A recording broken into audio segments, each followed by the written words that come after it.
Asidu pe ka chailen go. Tuda ma chailen ya te jungun. Ma hada boy gala abogi joende kele abogi jonugule taka sa moto nugo. Igale ni eju kilita wa kita. Igala mo fe.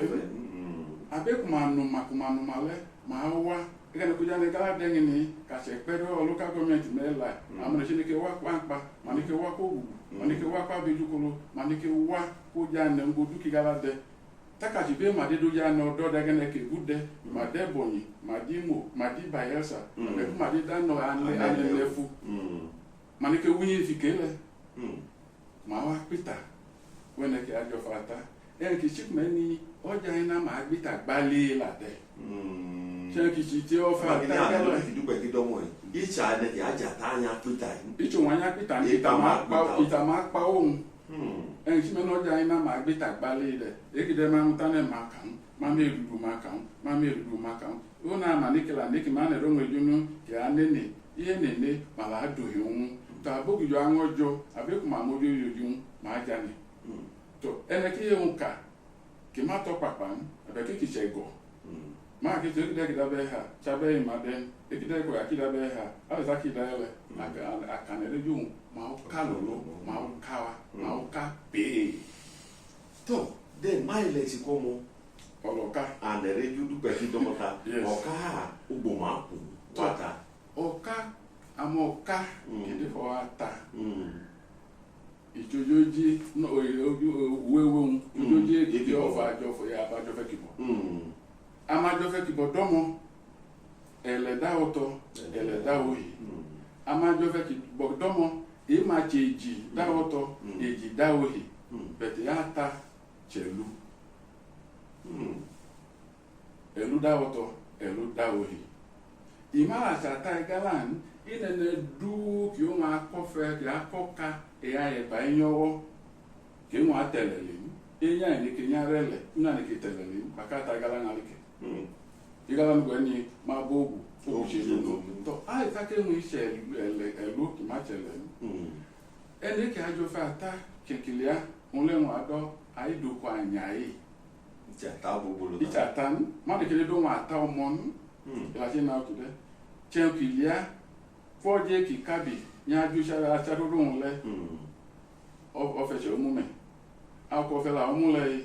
ya no du o amu ofe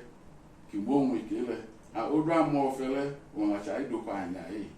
ile ade je gbogbo taki chichoro koja cha do taki woja ina ile àwọn ile ọjà ina iko egbelo oṣù mẹ́ta ajo ke oṣù mẹ́la iko ọjọ́ mẹ́la le ki egbugbo ọjà ina ma pita un ma kila chichoro ofe yi ofe mu enya je ya chichoro nwi aidoka anya magwo odugbo àwọn asi todo pẹ̀lú aidoka anya todo odugbo ande ma morata to mama amorata nile awon ojo ke laun isojo tojo dunu oje ki choje je amata oje le awon ya gudo oja ina ojo ki la won koja ina won soje je mage baba kalama ojo galadomo upo ede afo eke ya won majata chupo bede won le maje oji la mi tule ka choja ina ma bi ma ba bi ma jo fata ma wa ma jo fata oje acha no oje de la ni taka ojun ala ojun pa iwo ne odu ki àwọn ogbo yun gwa nege o le ndo elebo igala aka to taki mi da ko mo ya na ayuko ma du tola taki ko ja na taki ko no ko ya ro ko ga ko ji you collect ma do to mo lai un choka eyoka mamuka otowa oton mamuka otowa we yeyu ko ma ko to chenkila isami tu saka ile kila ile auchi iko du ngbe ka do amuna pa ya kokuno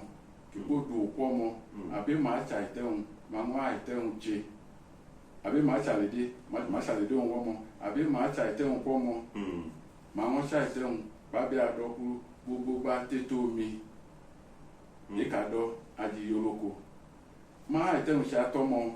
abi adoko agara ko je ma nda kuti o wa pe na òun pa máa bẹ́ òun màṣàlẹ̀ dé òun wa àbẹ́lẹ̀ àlè bóun ló tó fukolo ṣẹkìlá ló fukolo àbẹ́ máa gbòó yán ọmọ àmàjọfẹ́ ládọ́mọ àmàjọfẹ́ gálámẹ́lá màjẹ onúbiogbo dọ́mọ onúèdè dọ́mọ atsányẹwọ dọ́mọ bàbá kíbọ̀ lálẹ́ kùmà ní ọtú efi tsoro lẹ́ kùmà tse òun ọ̀mọ́ tó tiẹ́ kùmà la fi tsoro tse òun ọjọ́ kò wọ́n mọ́lẹ̀ ọjọ́ lẹ́ àpọ̀ mọ́ máa ìtsòlè máa tse ọmọ lẹ́mọ̀ tí máa bí rẹ̀ máa ìtsòlè máa tse òun ọmọ pàtsaka hẹ́ẹ́ rẹ̀ máa ta bí iye òun mò ń du ìmúdu àtàwọn kọ́mọ ẹlẹ́lẹ́dẹ̀ yìí ìtsòlè òun tí a kì í mú du oníbiogbo kọ́mọ onídìí máa ta gàtà bí kì í mú du oníbiogbo yìí ìtsòlè òun pa ẹ̀hún dókítà gbàdé ma òun mú méjì parọ́ bí òun méjì parọ́ gbé òun àtà méjì parọ́ gbé òun kíkọ́ dúró fún ìkélẹ̀ ebi máa ń wọ́n dédé gẹ́ẹ̀n àmọ́ ayélẹ̀ ṣaka ilé àbí onídè màṣẹ mátùlẹ̀ àbí onígbogbo màṣẹ mátùlẹ̀ tó ọlọ́ọ̀ká ẹ̀ ọlọ́ọ̀fẹ́ mú ohun ìtse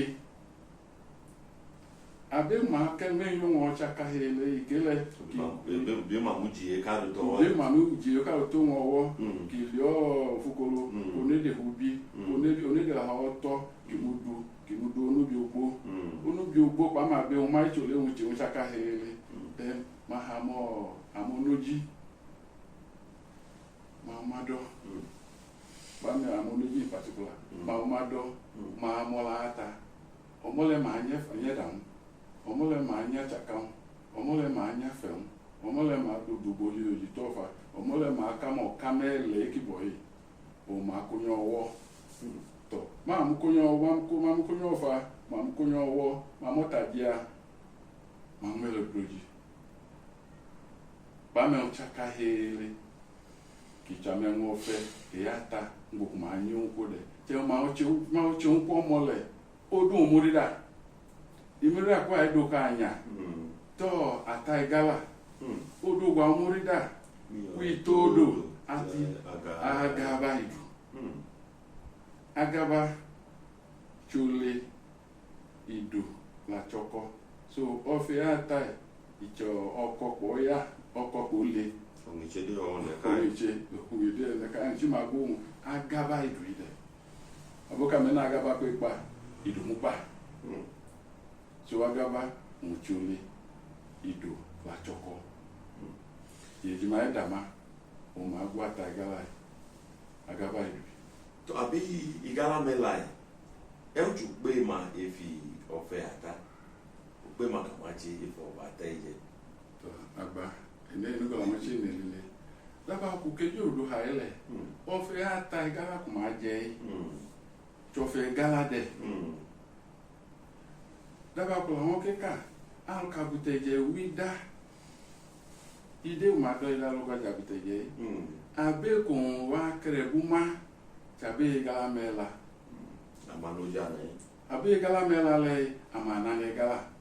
abe gala mela kumana ne gala yi ama nɔfɛ ata yi gala ama ŋu da jɛn ɛnitsi do awotse ka ha kini abe edzo abe ɔgba edzo lu dɔmɔ ebe lɛ amatsi be yi gala ma jɛ obie lɛ abo ka jɛn ama ɛnɛ aro le nike ɛnɛ adzala ɔdzɔ ɔdɔmɛta ŋgbe kpɔlɔ di nyi igala tsi nɔ ɔkpa ebi nilu bɔ fɛ oye otse ka kini ii igala tsi nɔfɛ abe bini mati jɔfɛ ata gala yi abe gala nugo abe gala mɛla onugo ne ma amala wɔn tse dze taka abe bini gbegba pe xɔ yi ma tɔ abe bini le ama dze ɖɔ nɔli ma ohun dza atsi takɔfɛ la famɔ ma ɛmɛ ma tsaka yi le yagada ŋɔ fɛ famɔ kó tanɛ akɔfɛ la kó tanɛ le ilamdi ke ka abitɛdze la wɔ kodza ne gala ke budu yi da. takuma alẹ́ lé òkè láti pẹ́ ń kuma mọ́rú wọn àbí igala mẹ́la òmẹ́nitọ̀ ọjọ́ mẹ́lẹ́ ìdò àmà mẹ́ ẹlẹ́kì ọfà àtàmàyé jẹ́ àmà so ọfà àtẹ́ kàtà ọfà àtà kuma jẹ́ yìí tàbí igala àmà jẹun àbí igala mẹ́la lẹ́ àmà àtìgbé kuma tà máa kojí igala so àbí igala mẹ́la màtí nọ́wọ́ ifọ̀ ọfẹ́ àtà tó dá àmà àtsó nà ekele ama echo na esha kine ene malejo na mauchi to a ka buteje pomo kebule jonu je kagana ko je kidoko je kayegba je amome ayegba mele amajero no lema taka momema la ngoro je yen ki ma do ma amajo ayegba adoma majo ayegba ide to amajo ayegba le ma ngole ma le ma perele kuma la jojo gogo mele le ene na ajo do kebi ateun amacho akogu itoda duga be ka aku wow uchuli so ngbodo akofe mu do aperule okoko du kofe li ojiun ogogo ile ama cheneke ajo fi ma en du ujanwe ja tanu pe ma ketetete ide fi keleke to adu mala chele babu gije ma mala mu na echi enile ma du abi ogogo mele abogogo mele la lia kuma golologo wa mala modu to amala modu to takuma modun udu mamda abi galamela ma menefa do ma king makers ama chele ki ajo fa ta gala to ei abu of king maker gala le ne kidalu ma wa pe briefly to abi king maker gala yi abi kuma no fe ma aba ku ka ha ile de agbojima e ka menefu do chairman to do ma gogu o ko mo che no agbojima le on che te mai to ubi e te mai amuna mejo ki bodomo agbonyo domo aleji domo onubi ogodomo onede domo achanya ata domo ananya ata domo so one me lai o machi amala jeju amale ma adoda ma be ogogo me la adodu ma akende kawa to di nda awame ni wo che neko ama cho abeko akogo abeko to daduga ki wo chi gen imda ama ene du kogo be omodu ndoa mama odu noji abeko mama odu nika kito ene yi onwe polo pe ma ena be ene ka chida go kijo fe awade koje wade mam do gogo mele ndu mam do abega mela mala ma che lucha daba kiduka ke ade mam do amodu ndo achadu egene ma kini meni o achadu choka ta malia mambu achadu ekchagide pelu amodu ndo achadu to takada bi oji abega la mela chonki agbaji ko lia egene ka de mo ayo katama domo kasadu ma domo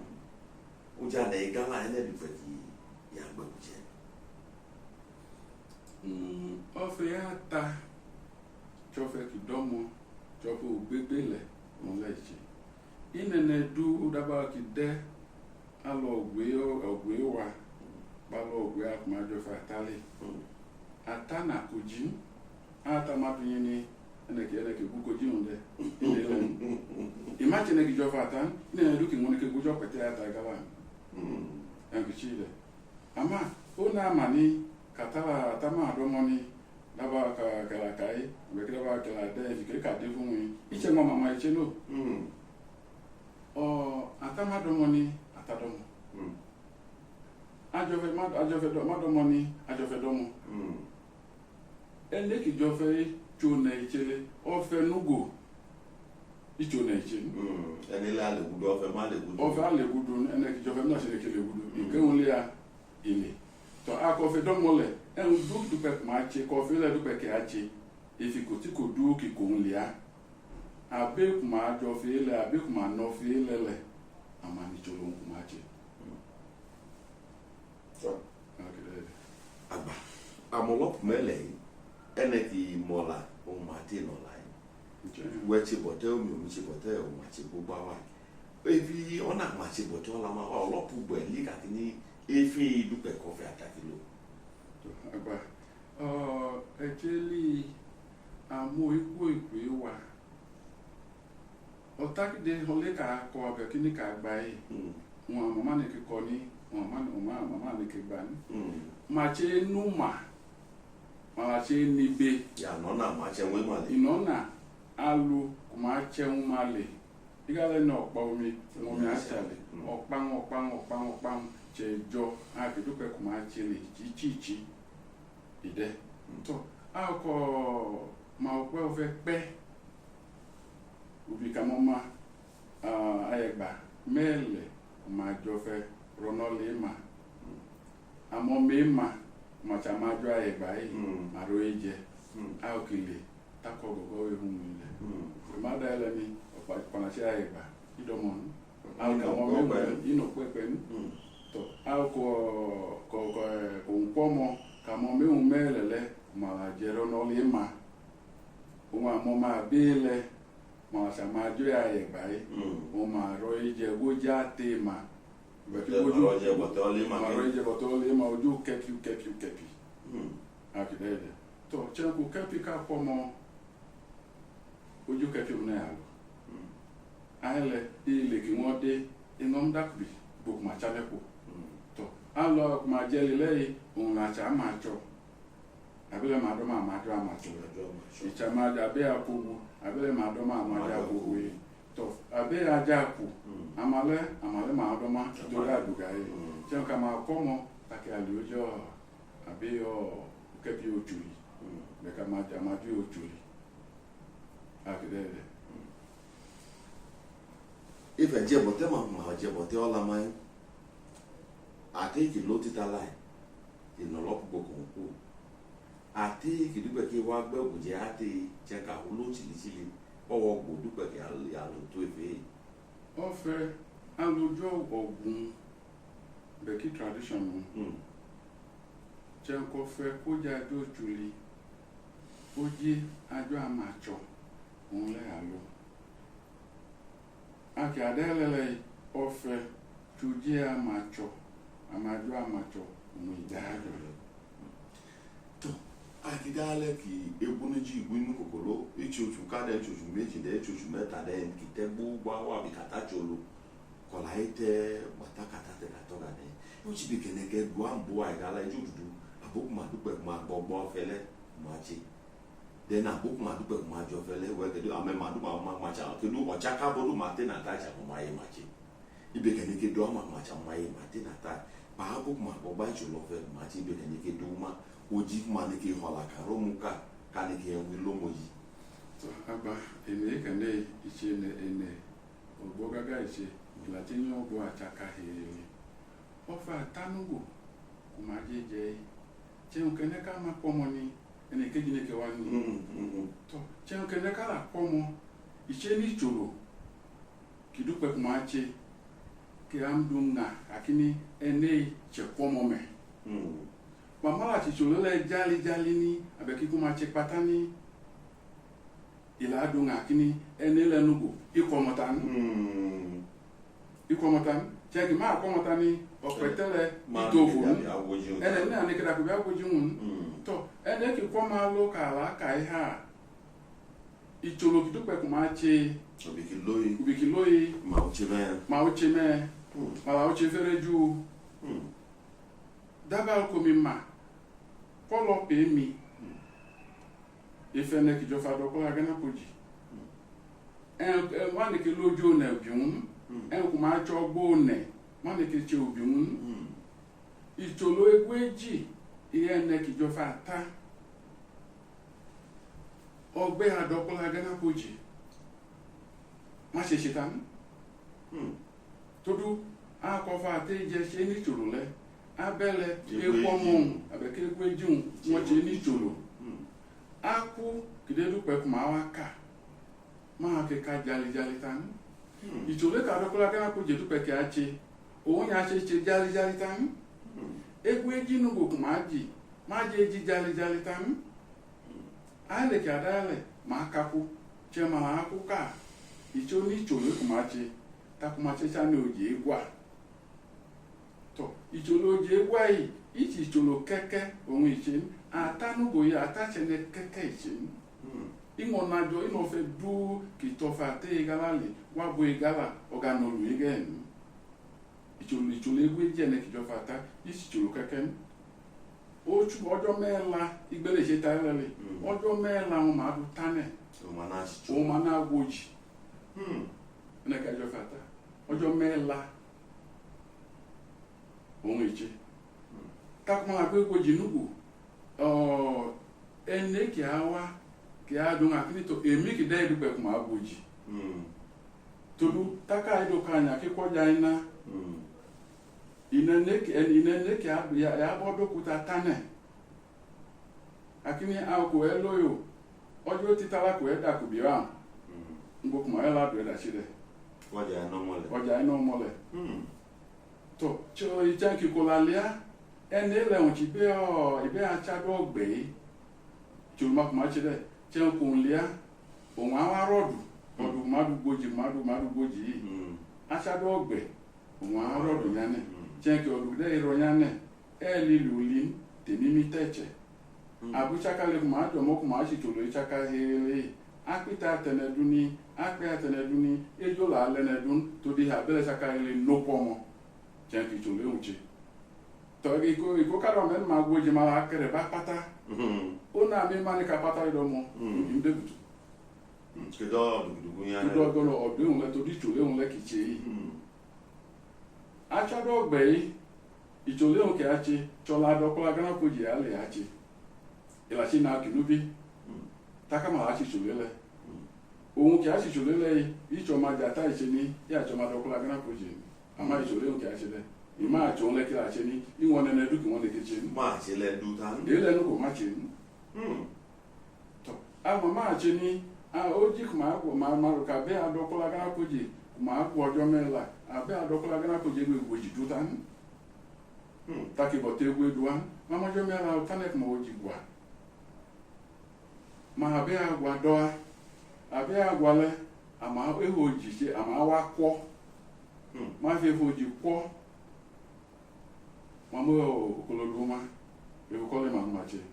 enwe jolo ma de to abe adokunu go kuma la gwoji kuma gwoji ojo mela ojo du kuma du tanek kuma gwoji ewo ka on le ma na o ma do ma ayi la sojo mela le ewo mela o ma gba o ma ko ajo o ma gboji o ma di sisolo je gwa oji sojo ji o cheliga ma bidede so ene tan je ke gbicheliga na sine tan ke gboji la je ene tan du ke gboji de ke wa on ke gboji ata igala ene ke digbo agwa ni ene ke dingele agwa to na go kana le yo lai ma pa gbe lo je bije no egene kidege na ale ya abuk ma gbogbe nkide abi gala mela ki chama no fe ata ma ibo ki so abi king makers abuk di ma che wa tai e un ti be kene ke du ma o ji ma mu da bi tete o ke du o fe ata cho fe te ji ma i jo lu ti moro kweta ki du be ma che ato ti tala mu awu ti o ja ne won yo tan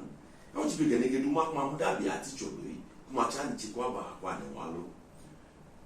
agba ele ise ndelele ije ichogbe ote ndu anike kan ama ika nike ka abu kape so ife ndi ma kito ma mu da bi to kuma ya o je ko ni ma amaro la enu boku bi la to nfele mo adun le tinyo o ti yakai boku bi la to nfele o mo adun ti efe nwi chakaye le ka ko ja ka du lodo ai inu gbe kidupe kubia cha fele pen kamboka do atiyon tamu majata tabe gala mela tabodu men manowo ifo of ichulo fa tabe ko nechi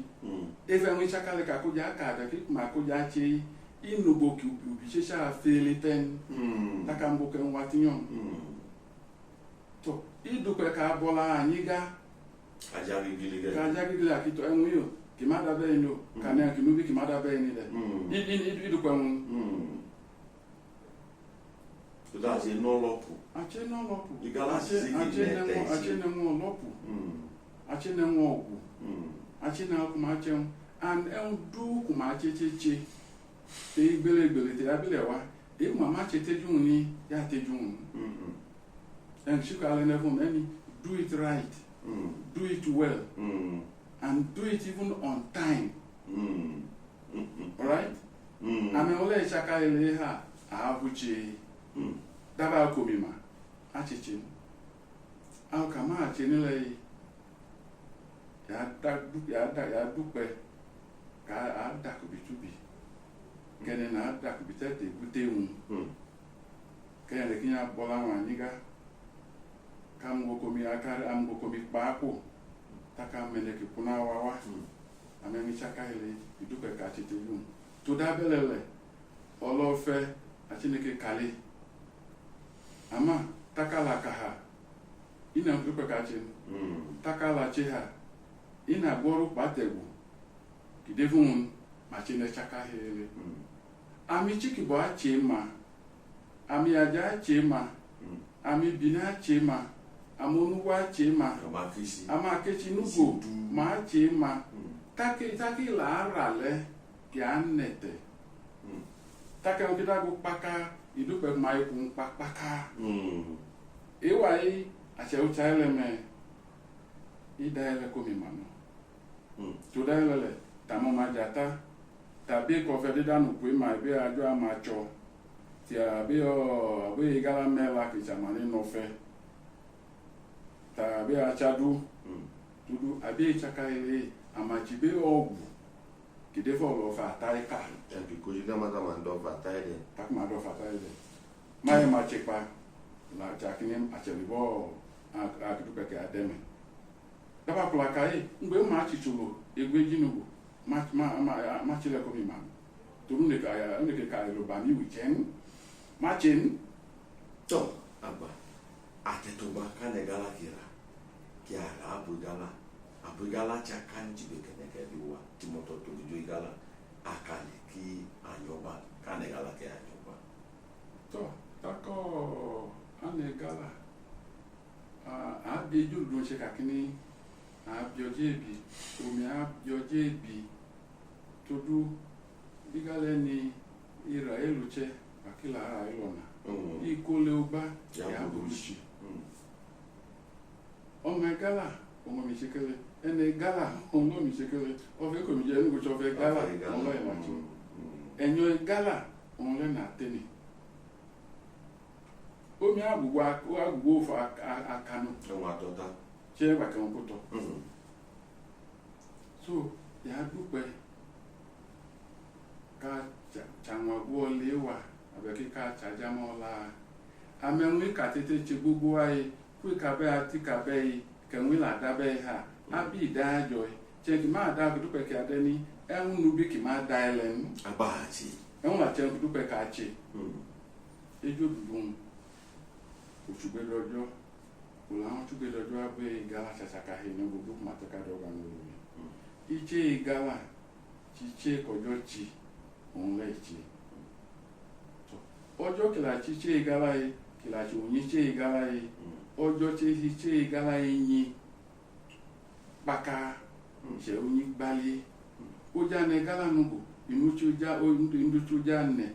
ngwe ku bola de kurade ojo igbele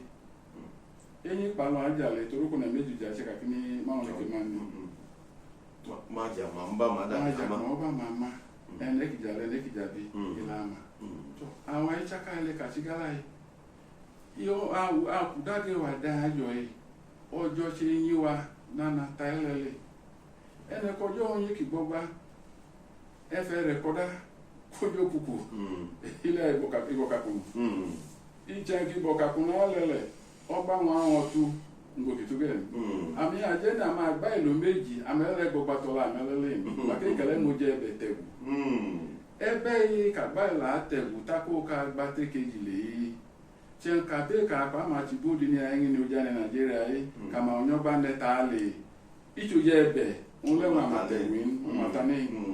chen kila so je ebe matane ebe le iche ko makon chen ka atine ka awon gba te ni le chama le wa kila ke be wa kila gba te un le kin ka ngu ka la tam chen ka ma am tanu je ebe le ka la a nu gbogban en chen na tine kai ame o ka ma chete jun awon la mu ka che ame o kama chenyon awla mukache ma u fedo lewa ba u fedo jane wa icheun ki agunyoba wojane ohun le iche to da wa kacho ne yi ale do jane ale la da ne nyoba ojo che he u chime ame mojo yo ki ko jane ojo jane wa yi ojo che u chime to akila o cha elele en kete ki ba jo ichu pe wa bo ike upe ale ifudama udama ka we gumi ka jodu kete tuma aka yin ama udama ife nweche dama ife chete jun mena lu majo ni ya fufu nu alu akijo kanwa ni ke fufu ado dama a du kan woji kan ke du ara grubejo kan ke tebu iko yikadaga ne ko amatuni ko wa kinu ni ke tu to abo akuma dojo ma devunga o amunga kijo chiwewe abe ma de ukoloda abe ku kolo government amukolo jo ji government na chiwewe ngo du kenene de isenu pe on kinekechi igale ni ajoje chenu pe icho ma kolo echi o icha buju kolo echi o echenu pe kechi upe ele kechi ukolo ma aka mo ne ohun egbo eduka ama aba bewe tudele ichu kolo ma ko amune ka agbegbo aja abo akumama ichu na okolo edu wa dedede abo akuma meje chele ma meju ni ma mudu kinya chichu wa aka yin ala chena aka bi chu mu ne nele abele nwa ngona be wa akuma meje chi ateni madu ki dupe mama ni ko dupe mama ni adu ne rumeju adu akidevun abumache ule kidevun abumale ona me mani kina ku kidevun kumare ro bamone abumaro ku ngaleki niwa todo enwodi ni ayi mudenu pe to mama nru tek ma pe we ma no no mon ma pe ki atu en ona mani kala ko te tu e gba ke ki bo anede eki bo ane ko ki bo ila honu to daelele bodu kade kaolamu ka agbameyo li ka molile ka adi to makumatiga kuma mdolili ma nolubo mala olubo ne kanojo ka wa inu ka yake kai asile kina go ofo ka fa fero ama ngo gbe gugu gani amombewa amomayewa ene ma chicho mayewa ichi cheko ke choketa chi one munu duka chi oketela chi omayola onle nwa chi eglugo ewe nwoche nugo abekoja na enwoche amunyu koche amunya aja amunyu kolo amunyo la fi ona ola eki dupe ki awoja na ewa afama ajuja na ewa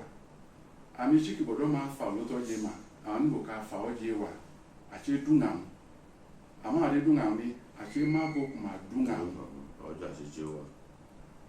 ojo chi se lewa anya chologun anya ra kun ba mo ne ka anu ka keche ajunye wa ame ole bi ja ne wa abu ne no ko ma ju ta men wele ma nwa cheun bi ja ne so ame ole chaka hele ka chemalo chemawa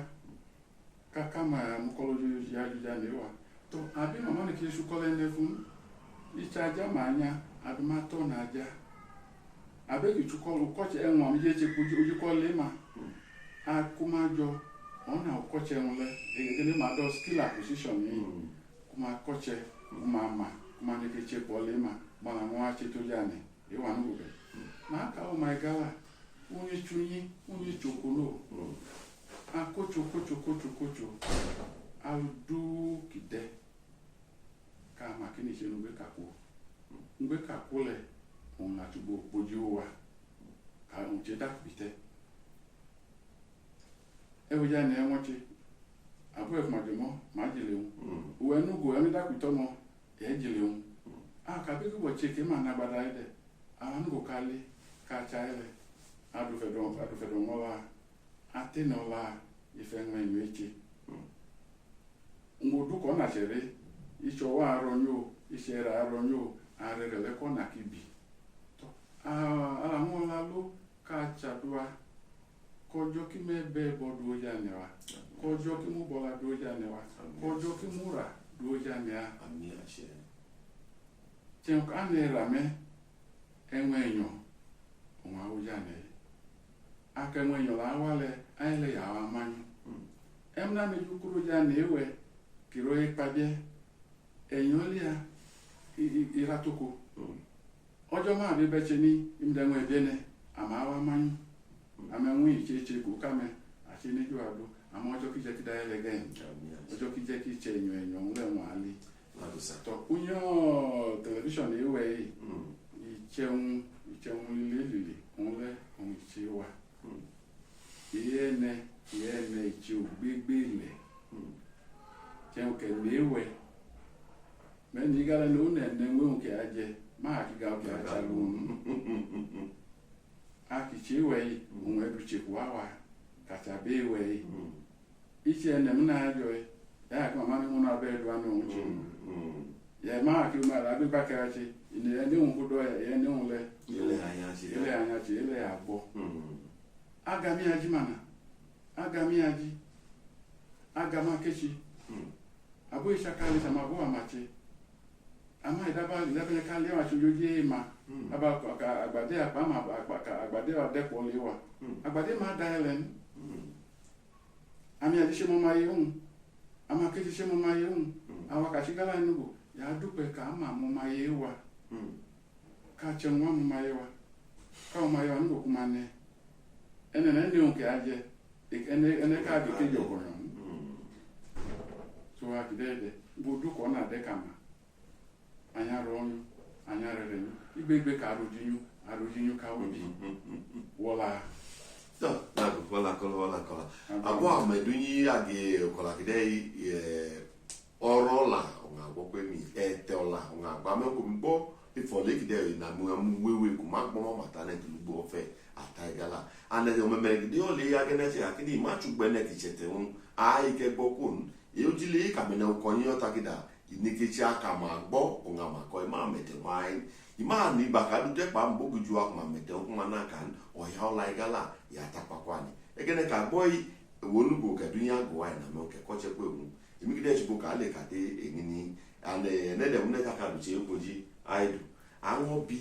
enedemune kiko nwa bute ebe adụka ọya chakacheji ka nwoneke nwa adịlejupa uwe ekilugbo amenwu ihe afọ ana ịgala amenkilugbe tuche gala enwai igala chachin enwai akigala chachide ai ile akandiri mo koche enwo ogwa kidamu maobi akacha mo maobi ma be ma modubi eyu na ni ishi gala imemi ishi gala egbegbo ikeka takiri boti uchi gala ai gala me mola enwai